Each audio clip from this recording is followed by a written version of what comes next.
اعوذ باللہ من الشیطان الرجیم بسم اللہ الرحمن الرحیم اللہم صلی علی سیدنا و مولانا محمد وعلی آلہ و اہل بیتہ و ازواجہ و اصحابہ وبارک وسلم وصلوا علیہ۔ ناظرین اکرام، السلام علیکم ورحمۃ اللہ وبرکاتہ۔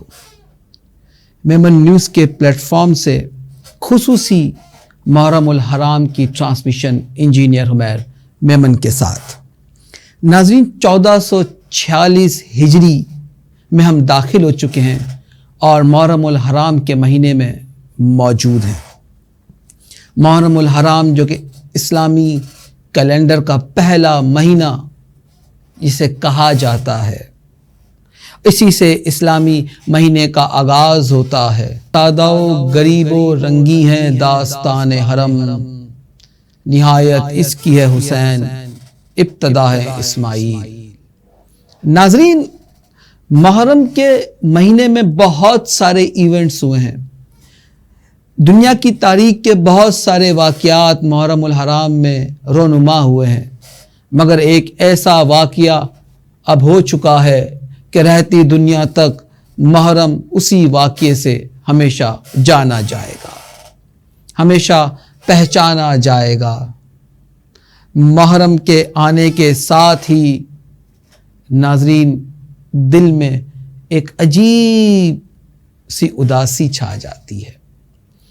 ناظرین اکرام، اللہ تبارک و تعالی نے ہمارے پیارے نبی صلی اللہ تعالی علیہ وآلہ وسلم کو یہ حکم فرمایا، ہمارے پیارے نبی صلی اللہ تعالی علیہ وآلہ وسلم کو یہ حکم ہوا کہ آپ اپنے جاننے والوں میں، ماننے والوں میں، جو آپ کے پیچھے چاہنے والے ہیں، ان میں آپ فرما دیجئے کہ میں دین پر تم سے کوئی اجرت نہیں مانگتا۔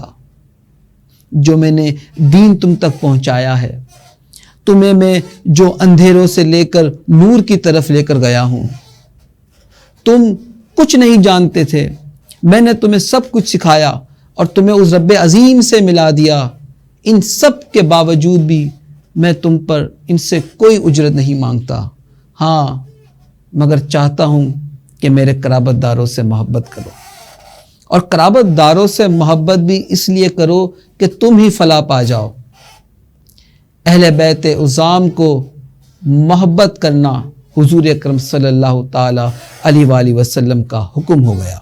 ناظرین اکرام، اہل بیت اطہار کی محبت ہمارے ایمان کا حصہ بن گئی۔ کتنی عجیب بات ہے کہ جب ہم نماز پڑھتے ہیں، نماز میں نہ ہم کسی کو سلام کر سکتے ہیں، نہ کسی کے سلام کا جواب دے سکتے ہیں کہ نماز ٹوٹ جائے گی، مگر اسی نماز میں اگر اہل بیت پہ درود نہ پڑھیں تو نماز ہوتی نہیں ہے۔ اہل بیت کی محبت کے کیا کہنے، ان کے فضائل کے کیا کہنے۔ ناظرین، جب یہ آیت کریمہ نازل ہوئی کہ اللہ چاہتا ہے کہ تمام رجس کو دور کر دے اہل بیت اطہار سے، سیدہ عائشہ صدیقہ رضی اللہ تعالیٰ عنہ فرماتی ہیں کہ حضور ایک دن اونٹوں کے کجاوے والی چادر پہن کر باہر تشریف لے گئے، پھر آپ نے جناب مولا علی مرتضیٰ، جناب فاطمہ سلام اللہ علیہا اور حسنین کریمین کو اس چادر میں لیا اور کہا یا اللہ یہ میرے اہل بیت ہیں۔ جب مباہلہ کی باری آئی تو فرمایا کہ تم اپنے مردوں کو لاؤ، ہم اپنے مردوں کو لاتے ہیں، تو مردوں میں صرف مولا علی علیہ السلام کو لیا۔ فرمایا تم اپنی عورتوں کو لاؤ، ہم اپنی عورتوں کو لاتے ہیں۔ عورتیں اہل بیت میں ازواج مطہرات بھی تھیں، مگر صرف جناب فاطمہ سلام اللہ علیہا کو لیا۔ تم اپنے بچوں کو لاؤ، ہم اپنے بچوں کو لاتے ہیں، تو بچوں میں صرف حسنین کریمین کو لے لیا۔ بے دم یہی تو 5 ہیں مقصود کائنات۔ ناظرین اکرام، حسنین کریمین کا نام پہلے جعفر اور حمزہ رکھا گیا۔ حمزہ نام رکھا گیا جناب حسن کا اور جعفر نام رکھا گیا جناب حسین کا۔ حضور اکرم صلی اللہ تعالی علیہ وآلہ وسلم نے حکم خداوندی سے ان کے نام تبدیل کر دیے۔ جنت کے ناموں میں سے ان کا نام حسن اور حسین رکھا گیا۔ ان کی کیا شان ہے کہ یہ اگر نبی کے کاندھے پہ چڑھ جائیں تو نبی معظم اپنی نماز کو طویل کر دیتے ہیں۔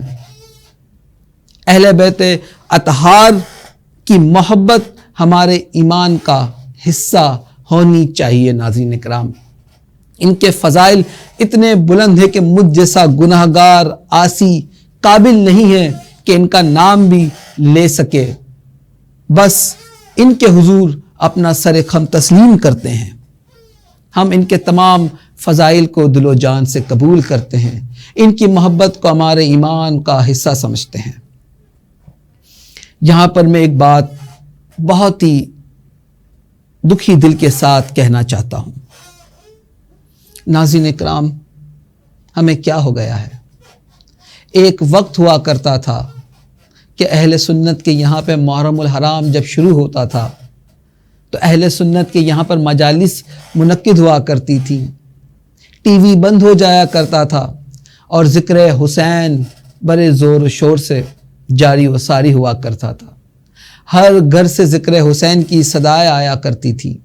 اور آج المیہ یہ ہے کہ آج 8 محرم الحرام ہے، آج سے اہل سنت کے نوجوان اب پکنک پر چلے جائیں گے، اہل سنت کے نوجوان گھومنے پھرنے چلے جائیں گے۔ یہ وقت ہمیں کہاں لے کر آ گیا؟ اہل بیت اطہار کی محبت جو ہمارے ایمان کا حصہ ہوا کرتی تھی وہ کہاں چلی گئی؟ اس کے برعکس آپ دیکھیں، غیروں کو دیکھیں کہ وہ اپنے بچوں کو بچپن ہی سے اپنی عبادت گاہوں میں لے کر جاتے ہیں تاکہ عقیدے کی بنیاد پڑ سکے، اور اس کے برعکس ہم اہل سنت اپنے بچوں کو گھومنے پھرنے کے لیے بھیج دیتے ہیں تاکہ ان کے دل میں جو رمق باقی ہے ذکر حسین کی وہ بھی چلی جائے۔ یہ بہت بہت بڑا المیہ ہے۔ میں ہاتھ جوڑ کے گزارش کرتا ہوں کہ خدا را نظر ثانی کریں، علماء اس پہ کلام کریں اور اہل سنت کا جو رشتہ اہل بیت کی محبت سے ٹوٹ چکا ہے، ذکر حسین سے ٹوٹ چکا ہے، وہ دوبارہ سے جڑ جائے۔ ناظرین، وقت کرتا ہے پرورش برسو، ہاتھ سے یکدم نہیں ہوتے۔ ناظرین کرام، حضور اکرم صلی اللہ تعالیٰ علیہ وآلہ وسلم نے پیشن گوئی کر دی تھی کہ خلافت راشدہ 30 سال تک قائم رہے گی اور پھر اس کے بعد ملوکیت کا آغاز ہوگا۔ اگر ہم تاریخ کا مطالعہ کریں تو حضرت عثمان غنی رضی اللہ تعالیٰ عنہ کی وفات کے بعد ہی خلافت راشدہ کو تقسیم کرنے کی سازش شروع ہو چکی تھی۔ جب مولا علی علیہ السلام مسند خلافت پر آئے تو اس وقت شام کے گورنر جناب امیر معاویہ رضی اللہ تعالیٰ عنہ تھے۔ آپ نے شام میں اپنی حکومت کا اعلان کر دیا اور خلافت کو قبول نہ کیا۔ اس کے کوئی بھی اسباب ہوں گے، مگر ان سب میں مولا علی علیہ السلام حق پر تھے۔ جناب علی علیہ السلام کی جب شہادت ہوئی تو ناظرین کرام 6 مہینے تک خلافت جناب حسن مجتبیٰ رضی اللہ تعالیٰ عنہ کے پاس رہی اور پھر اس کے بعد آپ خلافت سے دستبردار ہو گئے تاکہ مسلمانوں میں دوبارہ خون ریزی نہ ہو، مسلمانوں میں دوبارہ تفرقہ نہ ہو، مسلمان اب ایک جگہ پہ متحد ہو جائیں۔ ان سب کے لیے آپ نے خلافت راشدہ سے دستبرداری کر لی جناب امیر معاویہ کے حق میں۔ خلافت راشدہ کا اختتام ہوا اور ملوکیت کا آغاز ہو چکا۔ جناب امیر معاویہ رضی اللہ تعالی عنہ اسلامی سلطنت کے پہلے سلطان بن گئے، اور جب آپ کا وقت آخر قریب آیا، جب جناب امیر معاویہ رضی اللہ تعالیٰ عنہ کا وقت آخر قریب آیا تو آپ نے اپنے فرزند یزید کو اپنا جانشین مقرر کر لیا۔ اس کے بہت سارے اسباب تاریخ دانوں نے لکھے ہیں۔ یزید جب تخت پر براجمان ہوا جناب معاویہ رضی اللہ تعالیٰ عنہ کی وفات کے بعد، تو وہ انتہائی بدبخت، فاسق، فاجر، ملعون اور اس کے بارے میں جتنے بھی ایسے رذیل الفاظ استعمال کیے جائیں وہ کم ہیں. وہ تک بر جمان ہونے کے ساتھ ہی اس نے جناب حسن مجتبی علیہ السلام کو شہید کروا دیا. اور یہاں تک کہ اس کا دل شاد نہ ہوا، اس فاسق فاجر نے مدینے کے گورنر کو خط لکھا کہ تم جناب حسین رضی اللہ تعالیٰ عنہ، جناب عبداللہ بن زبیر اور جناب عبداللہ بن عمر سے بیعت لو، اور اگر یہ بیعت نہ کریں تو انہیں پکڑ کے میرے سامنے حاضر کرو. جب ان تینوں حضرات کو خبر پہنچی کہ حکومت وقت سے یہ پیغام آیا ہے تو ان تینوں حضرات نے بیعت نہ کی. جناب عبداللہ بن زبیر مکہ معظمہ کی طرف چلے گئے. جناب امام حسین رضی اللہ تعالی عنہ نے اپنے خواندے کو جمع کیا اور ناظرین کرام اپنے خواندے سے مشورہ کیا اور یہ فیصلہ کیا کہ انہیں بھی اب مکہ معظمہ کی طرف کوچ کر جانا چاہیے.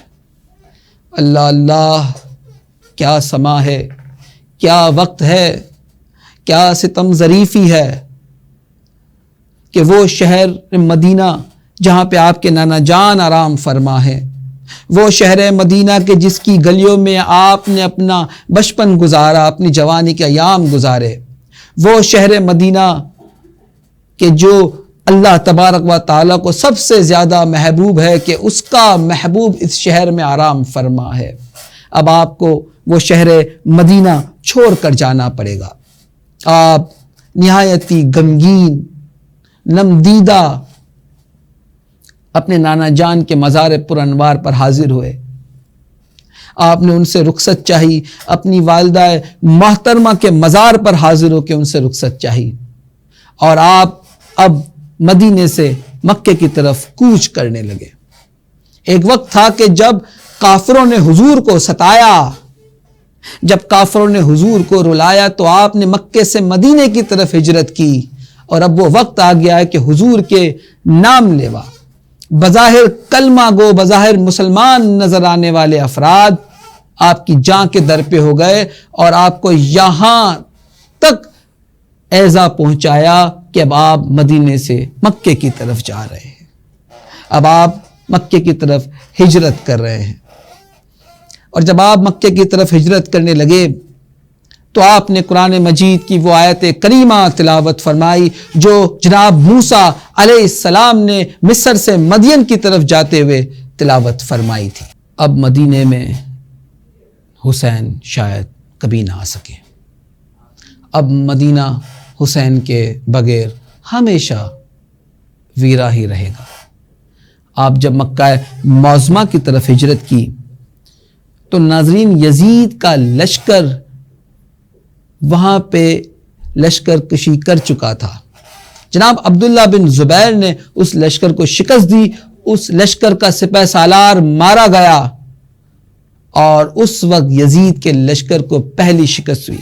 جناب امام علی مقام امام حسین علیہ السلام مکے میں سکونت اختیار کر چکے تھے. یزید اس بات کے در پہ تھا کہ وہ جناب امام علی مقام سے بیعت لے لے، کیونکہ یزید یہ جانتا تھا کہ اگر وہ بیعت لے لے گا تو پھر کسی اور سے بھی بیعت لینا مشکل ہرگز نہ ہوگا. ناظرین یہاں پہ دیکھیں امام علی مقام نے بیعت نہ کی. امام علی مقام جانتے ہیں کہ اگر وہ بیعت کر لیں گے تو یزید ان کو کچھ نہ کہے گا. وہ جانتے ہیں کہ اگر وہ بیعت نہیں کریں گے تو یزید انہیں مار سکتا ہے، مگر انہوں نے رخصت کی راہ اختیار نہیں کی. ناظرین کرام یہاں پر انہوں نے رخصت کی راہ اختیار نہیں کی، یہاں پہ انہوں نے عزیمت کو اپنایا. اس فرد عظیم نے عزیمت کی راہ کو چن لیا. ناظرین اب یہاں آپ ذرا ملاحظہ کیجئے، جب فرعون اور موسیٰ کا مقابلہ ہوا تو فرعون باطل تھا، ایسا باطل تھا کہ جو کہ بالکل ظاہر تھا. نمرود اور ابراہیم کے مقابلے میں نمرود کا باطل ہونا بالکل ظاہر تھا، مگر یہاں پر یزید کا باطل ہونا ظاہر نہ تھا، یہاں پہ یزید کلمہ گو ہو کر سب کے ساتھ رہ رہا تھا، تو جناب امام علی مقام نے سب سے پہلے اس کے باطل کو واضح کیا بیعت نہ کر کے، اور پھر عزیمت کی راہ چن لی تاکہ رہتی دنیا تک لوگوں کو یہ بتایا جا سکے کہ جب آپ کو دین اسلام کو بچانا ہے تو عزیمت کی راہ چننی ہے۔ یہی عزیمت کی راہ در حقیقت بنائے لا الہ بن چکی۔ اب آنے والے وقتوں میں جن جن کے ذمے اسلام کو بچانا ہوگا وہ کبھی رخصت کی راہ نہیں لیں گے۔ امام اعظم ابو حنیفہ نے جیل میں زہر کھانا تو گوارا کر لیا مگر رخصت نہیں اپنائی۔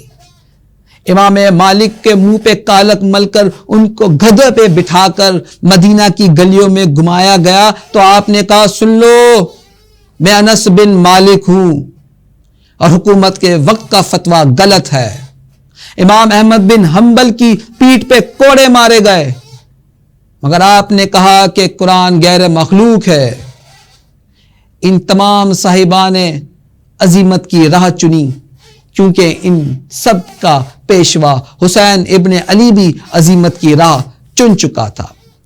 یزید جو کہ جھوٹا ہے، یزید فاسق فاجر، وہ سمجھتا تھا کہ وہ ظلم و جبر کر کے امام علی مقام سے بیعت لے لے گا، لیکن اس نادان کو یہ خبر ہی نہ تھی کہ یہ جو پسر ہے وہ مولا علی کا ہے۔ حسین سچا، حسین اعلیٰ، حسین اشرف، حسین برتر۔ یزید جھوٹا، یزید اسفل، یزید ارسل، یزید کمتر۔